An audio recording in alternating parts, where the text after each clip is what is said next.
ক্ষমতা তো আসলে এমন এক ধরনের জিনিস যে ক্ষমতায় যাওয়ার পরে পূর্বের ইতিহাস সবাই ভুলে যাওয়ার চেষ্টা করে। আপনি যদি সরকারি দলের যারা নেতা রয়েছেন এখন তাদের যদি গত 2 বছর 3 বছর আগের বক্তব্য শোনেন এবং তার আগের বক্তব্যগুলো শোনেন, সেই বক্তব্যের সাথে এখনকার বক্তব্যগুলো মিলাতে পারবেন না। তারা কর্তৃত্ববাদী শাসন ব্যবস্থার বিরুদ্ধে বলেছেন, তারা এমন একটা সিস্টেমের কথা বলেছেন যে এখানে কেউ এককভাবে শক্তিশালী হয়ে উঠতে পারবে না। কিন্তু আমরা যখন জুলাই অভ্যুত্থানের ভেতর দিয়ে একটা এরকম পরিবেশ পেলাম যে স্বপ্নটা তারা দেখিয়েছিলেন, ঠিক তাদের হাতেই সেই স্বপ্নটা আবার নষ্ট হচ্ছে বিভিন্ন দোহাই দিয়ে, সংবিধানের কথা বলে, স্ট্যাবিলিটির কথা বলে।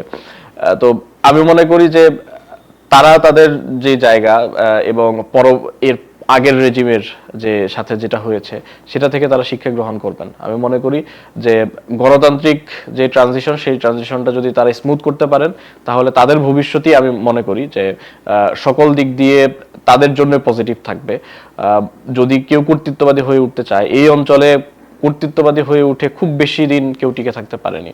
ফলে এটা যদি তাদের লক্ষ্যই হয় যে এই ধরনের একটা সিস্টেম আবার প্রতিষ্ঠা করা, তাহলে সেটা তাদের জন্য খারাপ ফলাফল বয়ে আনবে। বরং গণতন্ত্রের মধ্য দিয়ে যদি তারা টিকে থাকতে পারেন সেটাই তাদের জন্য ভালো হবে।